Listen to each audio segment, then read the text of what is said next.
Hey howdy guys, this is Dave and welcome back to Bubble Toast for another story. This one is Mop Top by Don Freeman from 1955. And without further ado, here we go. This is the story of a boy who never wanted to have his hair cut.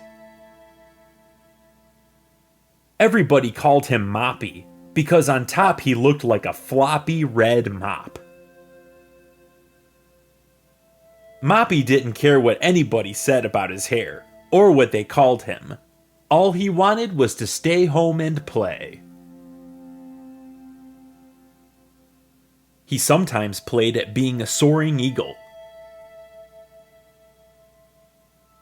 And he sometimes played at being a roaring lion.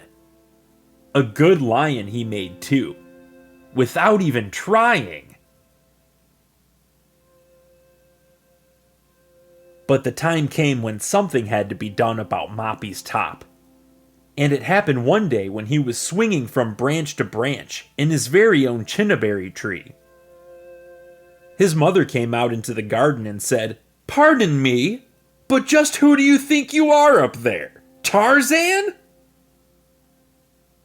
"Oh no, Mother, I'm not Tarzan," said Moppy. "I'm a man from Mars, and I'm visiting all the stars and other planets." "Well then, Mr. Man from Mars, could you plan to make a landing on this Earth sometime today? We want you to hop to the barber shop and get that floppy mop clipped off before your birthday party tomorrow." The minute Moppy heard the words birthday party, he dropped down out of the tree to the ground, feet first, then stretched out his hand. "Here's some money, Sonny," his mother said. "I've just called Mr. Barbaroli, and he says he'll be ready for you at 4 o'clock sharp. It's a little after 3:30 now, so let's see you hippity-hop to the barber shop all by yourself."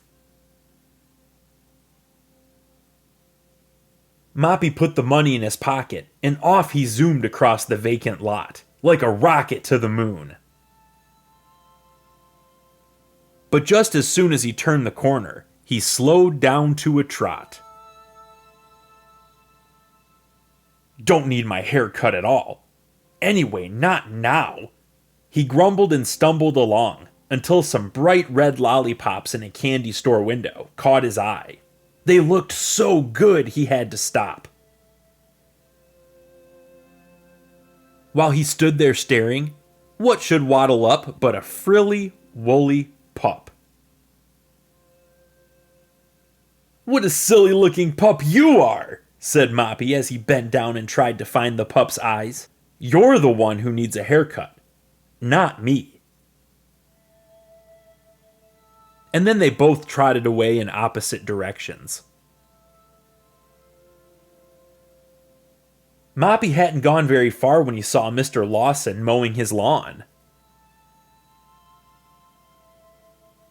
"That lawn is what needs a haircut, not me," said Moppy. Mr. Lawson stopped to wipe his brow and said, "How about letting me use this machine on that grassy patch of yours, boy? It could do with a little mowing." Moppy thought he ought to get going, so off he hopped. But the closer he got to the barber shop, the slower he hopped.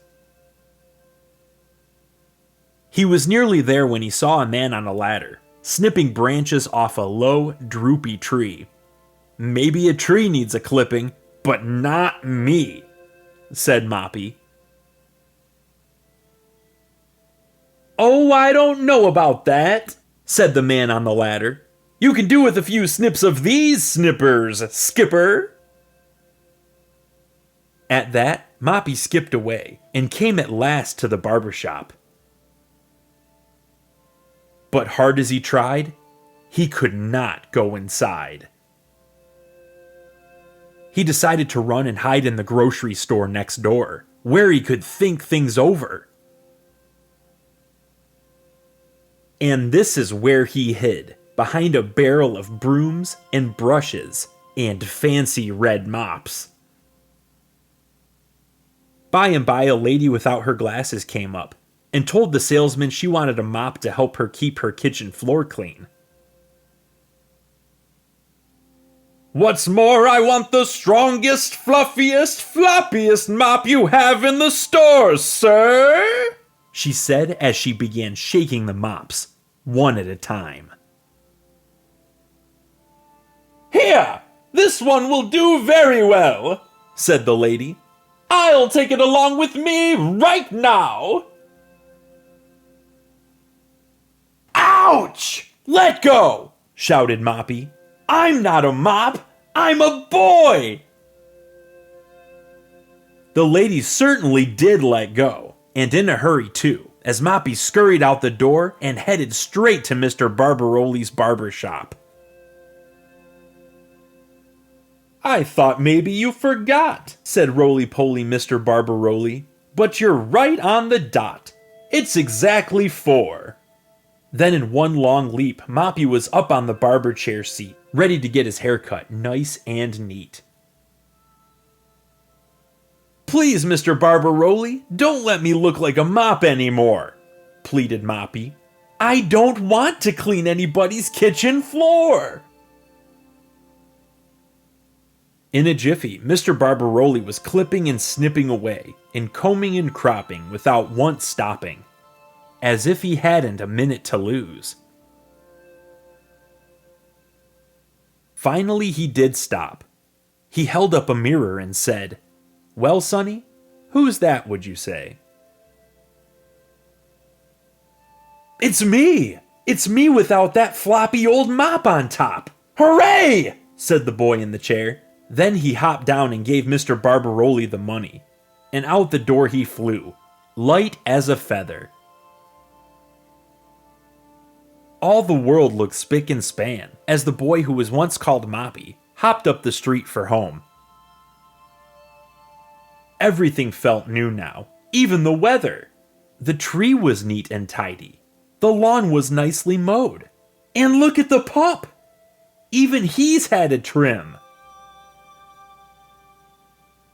Next day at his birthday party, there was a beautiful big cake with 6 candles lit, and on the frosting was written, "Happy Birthday to Marty,"